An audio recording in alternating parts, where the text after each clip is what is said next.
so funny. Kevin said this would be like a really good subject, and I was like, oh, I don't want to talk about that, but I'm talking about it. So yesterday's video, there's a part two to that, but I want to put that up at a later date.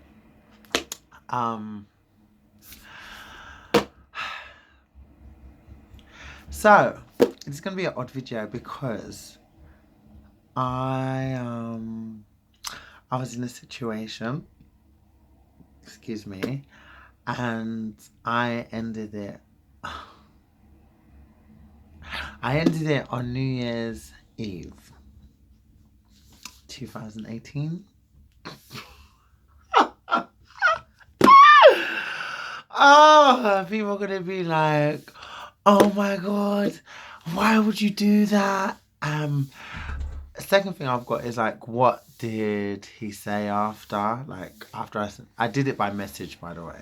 I did it over WhatsApp, and yes, that was probably bad, but it needed to be done. And I didn't feel, I was not like I'm a coward or anything. You know what? Many times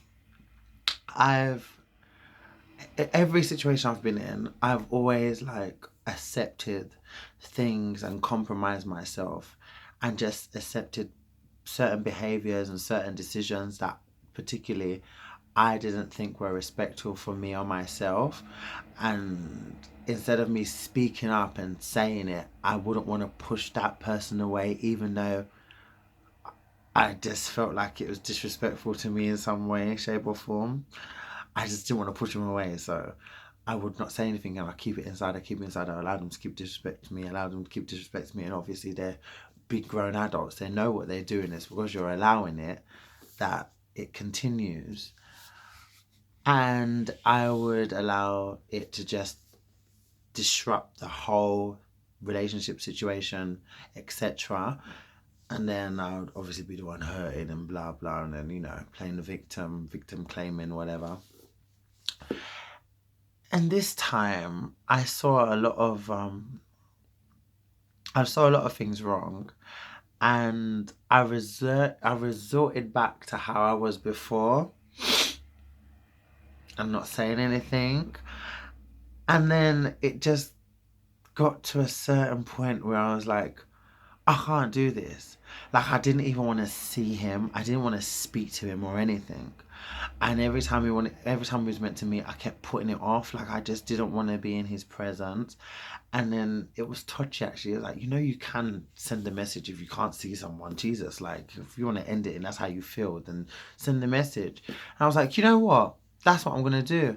And even though it's like the worst thing someone could do, because anytime someone explains that they have dumped someone over text or whatever, it's like the worst thing ever. But for me, it was like the best thing I've ever done. And when he replied back, I deleted it from the notification, so I've never seen the message either.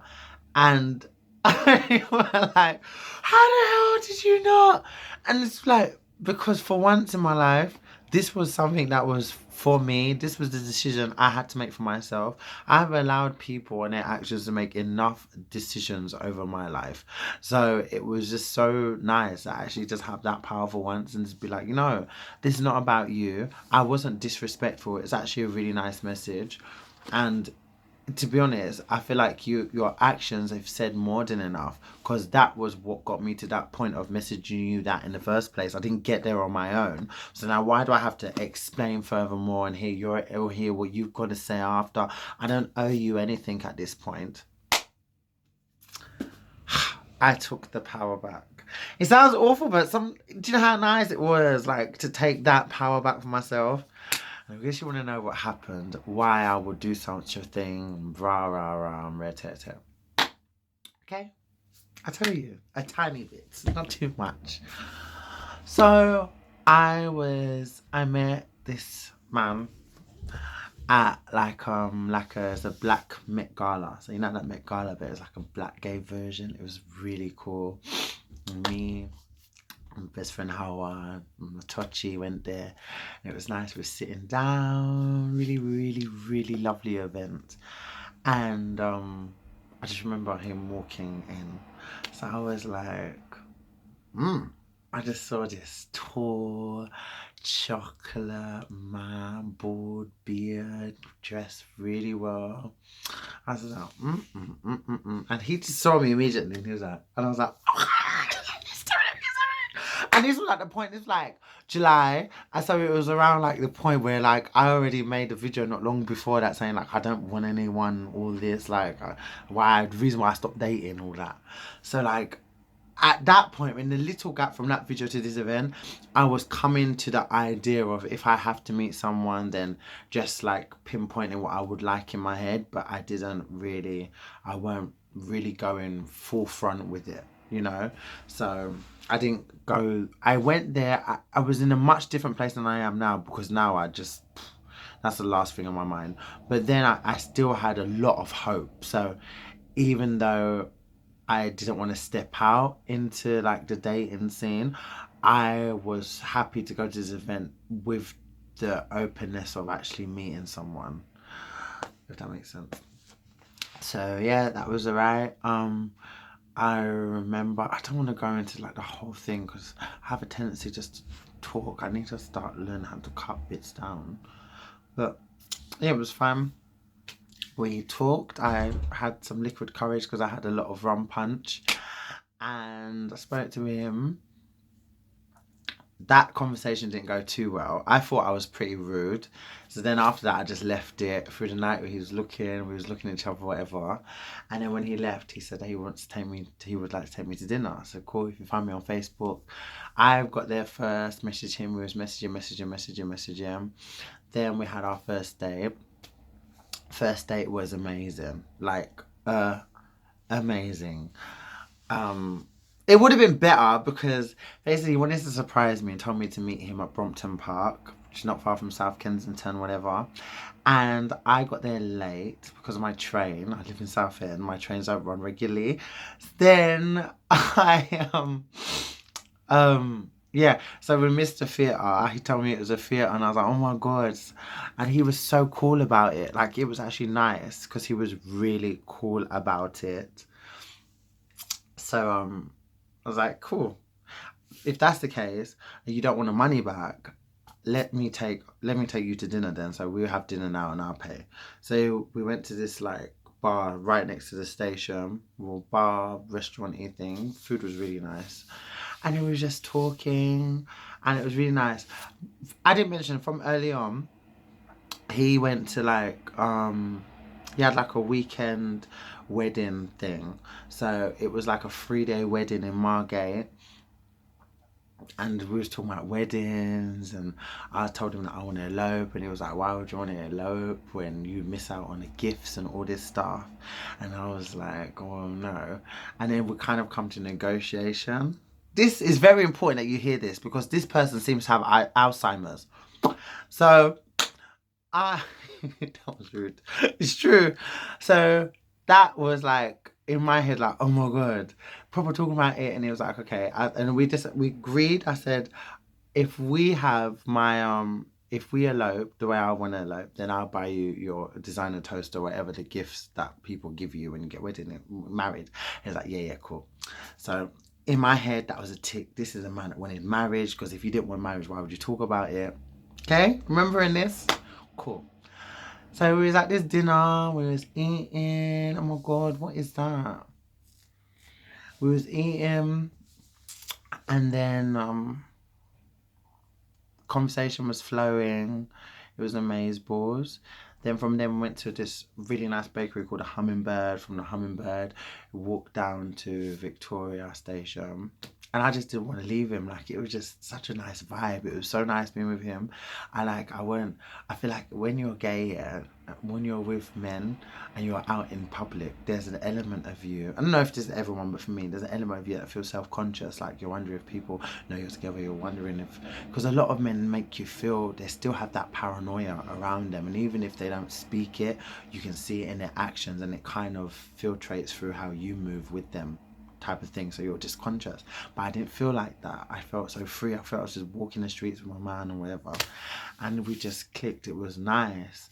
I went to Victoria Station now. I didn't want him to go, so his train got delayed. I was like, yes, thank God. We was talking, whatever. He's like, I need to go and get my train, and he's like, like leaning for a cuddle, innit? It's at Victoria Station, you guys. So he's leaning for a cuddle, and then he kisses me, yeah, like in public. Oh my God, I felt like the DL. So I was like, oh my God, like I just wanted to crumble. I was like, oh my God. Now, second thing you need to remember is he said something along the lines of I feel like I might need to because he just bought his flat and he redid it, so it was a 2 bedroom and now it's a 1 bedroom, so he knocked it all in. He did an amazing job. His apartment is beautiful. Some of my videos are from that place, so if you see a different background than this one, similar painting, you know where I was recording those videos. so so he was like, I feel like I'm going to need to basically put back the wall up, like trying to indicate like if we have kids or something, like so wedding tick from the when we was talking tick and then kids tick. I was like, oh my God. I remember my friend Redine, I was like, oh my God, I was talking, went to work, I was gagging. Had another day, another one after that. And then everything was going okay. Now, couple months, fast forward, and I'm wondering, I'm going to his like every weekend. So I'm like, okay, what are we? And then the stuff like, oh, it'd be too early to talk about this and whatever. And I remember there was one time we was having a conversation, and at this point I didn't have sex. I haven't had sex for so long. So then I told him that I didn't want us to do it until we were official, and he was so respectful from it. And then it just come up, I was like, so by the way, when was the last time you like had sex anyway? And he said at that point a couple of weeks ago, we've been seeing each other for a couple of months. So I was like, ooh, inside I was boiling, like, what? And then he was like, obviously, when it gets a bit more serious, and I would stop in it. So then I made up this lie, like, a couple of weeks later, that I had this massive dream, because I really wanted to confront him about it, because at that point, in my head, I didn't know how to ask. I didn't know how to, this one thing that I've learnt now, like, you really, if you've got something to say it. Like, don't care about how someone else is going to feel, because it's for you. If you need to know something, then you need to ask. You ask. It ain't about that person, you know? And I just got scared, so I just made it into a dream. Like, I had this bad dream, and then I asked him again. I was like, I had this dream that you still having sex with other people. I was like, no, I stopped that ages ago. I was like, oh, okay. Now fast forward. So far, you probably don't, you're thinking, you know, there's not anything that serious or whatever. Okay, that's for you. Listen to more.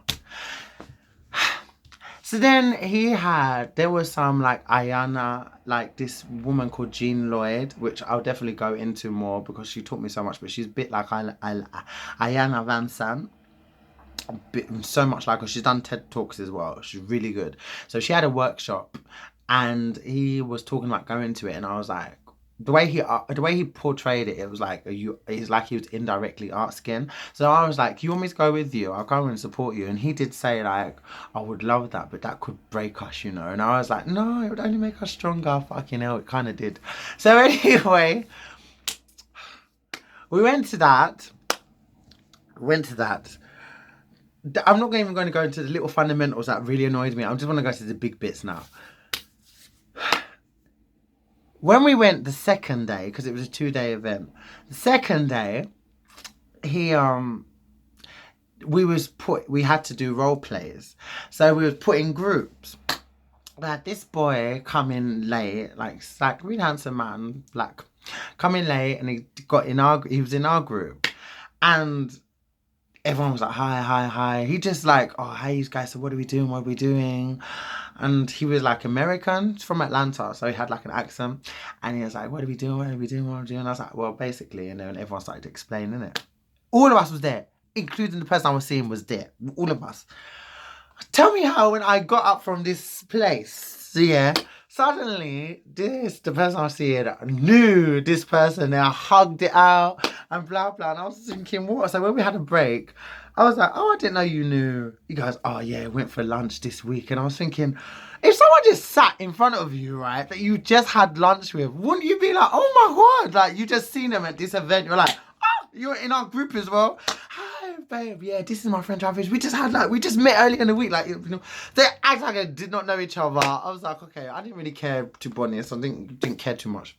So we come back from lunch and we go back in now, and they're doing a role play, and I'm going to call him Eddie, is doing a role play and he's doing it, whatever. So we're all sitting like this. Chairs here, chairs here. I'm here, exactly here. My guy's behind me. So I'm just there and I'm just looking at him. It's like this, like, turn around. And he's like, he was in such a daze, he didn't even notice that I was looking. So I turn around like this. I'm going to show you. I turn around like this. And I was watching Eddie. Like, Eddie was right there doing the role play. This is my guy. Eddie's here.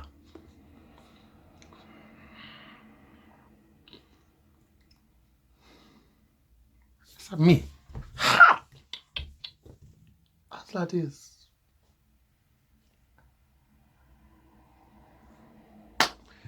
At that point, I knew. This was the friendly dinner. This was a hookup. I was like, oh my God. I just ignored it. It was like, whatever. That was that. Now, let's talk about when I was on my way to his house. So I was on my way to his house, and when it was actually before, that was, I think that was like the final straw for me. But the second night, I remember the first night I had work, and he wanted me to meet him from work and this place at the time frame. I finished work at 5:30. He wanted me to be in Soho for 10 o'clock. It would have been impossible. Like, I work in Essex and he wanted to be in Soho for 10 o'clock. 5:30, 10 o'clock, it don't make sense. Then I was like, So then they offered VTO, so voluntary leave, whatever. So when they ask you to, if you want to go home paid, and I'm like, yeah, cool, if there's not enough work. So I was like, okay. So I got to my car, I phoned him, I was like, I'm coming down, yeah. I said, because if I don't come now, then it's gonna be crazy. I probably won't be able to make it. It was like, yeah, okay, cool. I was like, is that okay? Yeah. It's like, yeah. So I was on my way down, went all the way to South London, and I got out of the car, parked, got out. I was ringing the buzzer, ring. I'm not even lying to you. I was waiting downstairs for about 6-7 minutes. And that is a long time to wait downstairs ringing the intercom when it's even freezing. But let's forget about that. But to ring the intercom when someone already knows that you're coming, like, that was crazy to me.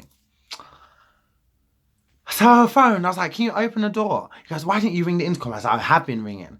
After a couple more minutes, it didn't just open.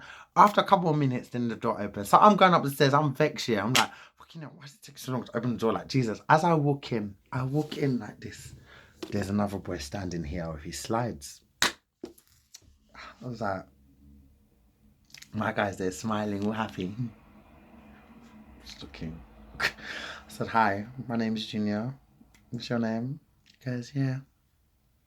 I walked straight to the dining table. And my head was just like this.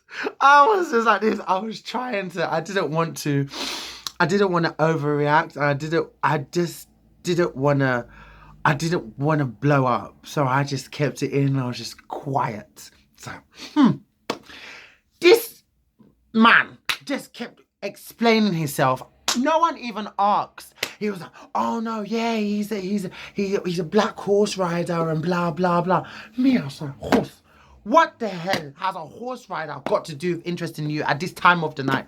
And if it was such a friend, why was this person suddenly having their coat on and getting ready to leave as I was coming in? For one, they didn't even live far. So they had slides on and socks, and it was freezing. It was proper winter at that time when it was really cold. So I didn't understand. Secondly, if you had a visitor and you was having such an intense conversation, why didn't you just say so? Like, oh, I'll just call my friends here. Yeah, it would just be normal. If they were acting like they're having such an intense conversation at the door, I was thinking, why is he getting ready to leave if this was an intense conversation? Like, it don't make sense. Why wouldn't he still be on the chair? As in my head, I was just like, I need to go to the bedroom. I need to go to the bedroom because he's got like OCD. So I was like, if I know how he makes the bed. If the bed is messily made, then I definitely know something happened in that bed. And what do you know? The bed was messily made. And I was just like, oh, fuck this. I'm not going to have someone stringing me along, making me fat. Oh, and on top of that, now, remember what I told you at the start? Oh, I forgot about that. Remember what I told you at the start with the whole marriage, the kids? We was having a conversation, and then he said he has no intention of getting married. And I laughed. I was like, I laughed, I was like, you're just so funny. Considering what the first conversation was. He was like, no, I don't have no intention of getting married at all. He goes like, he just thinks.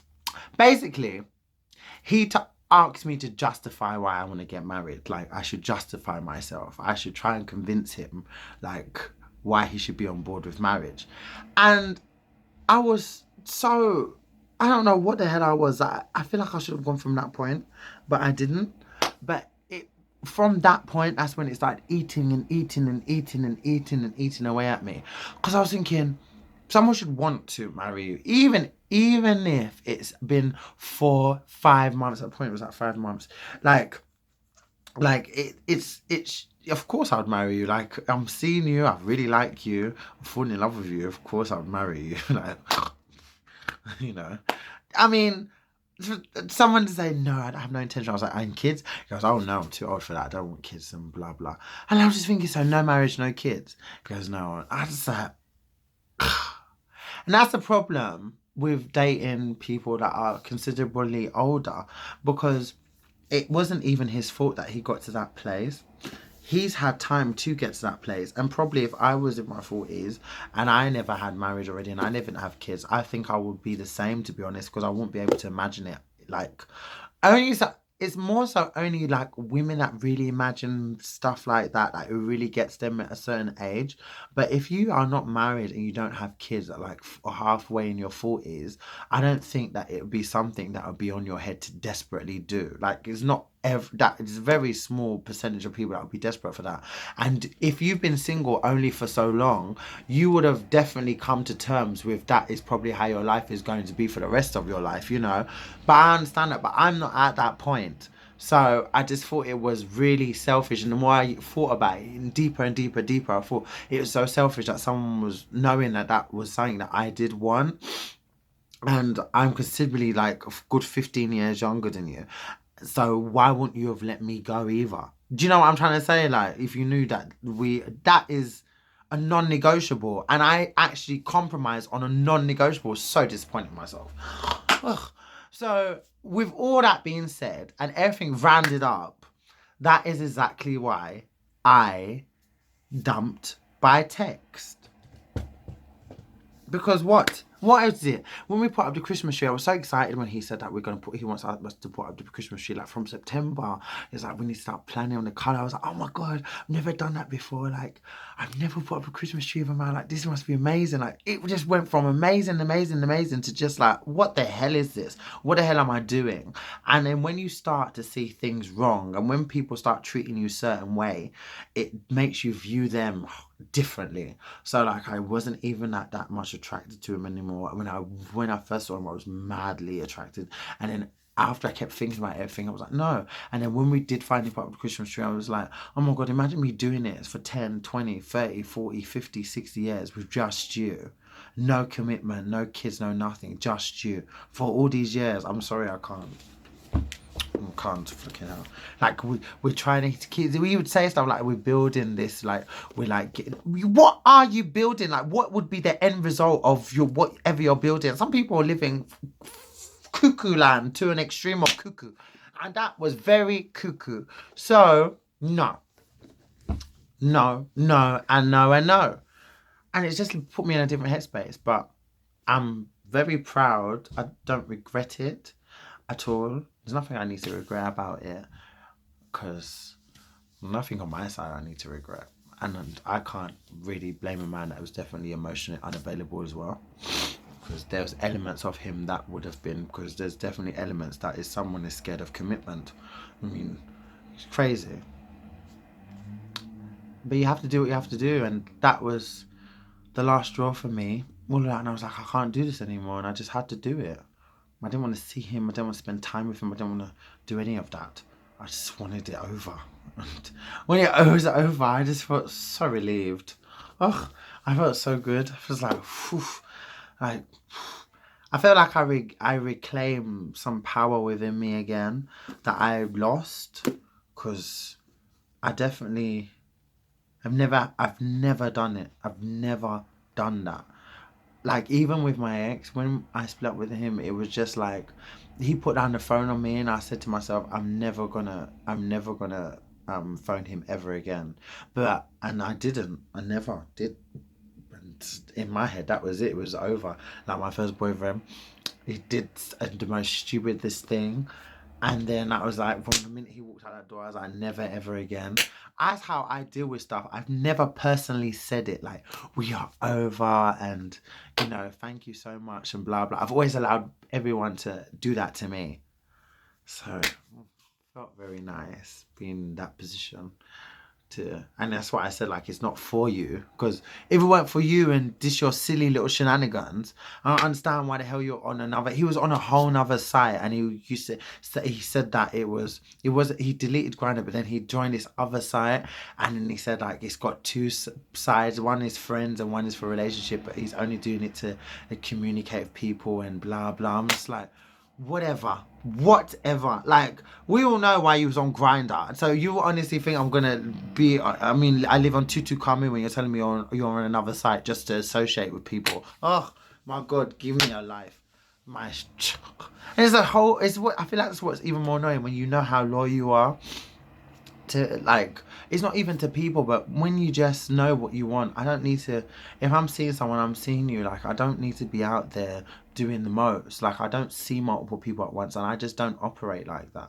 So there's certain things that, and certain behaviors that I will never understand, because I don't even, I've kind of make it known, and these people definitely know exactly what I'm about when they deal with me, and they still with multiple people and all this.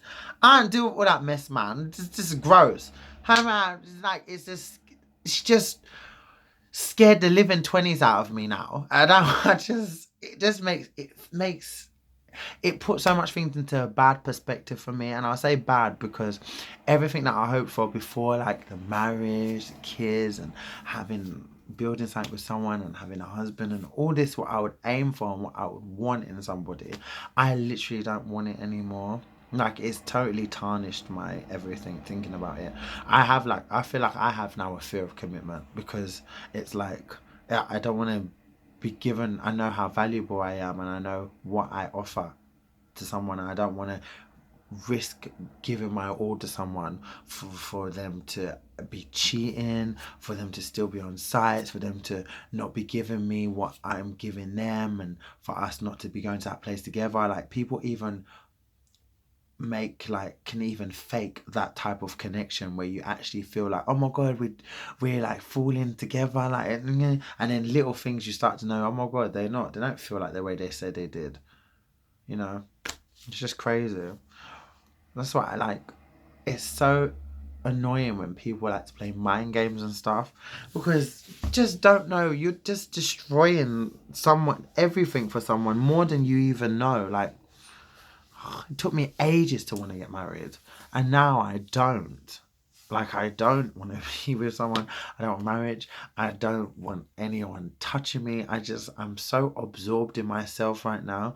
But even that, there's an element of it I don't like, because I know what I do deserve. I just think that maybe it's with time, it's just, I might meet someone, it's just going to take them a little more work to really prove that they're worthy of me giving myself to them wholeheartedly. It's a shame, but we'll see what happens in the future. Yeah, that was the story time of when I dumped someone over WhatsApp. And that was a very recent story time, very, New Year's Eve. Oh God, awful. I actually don't feel bad about it though. Sometimes you have to do stuff for yourself in life. Oh.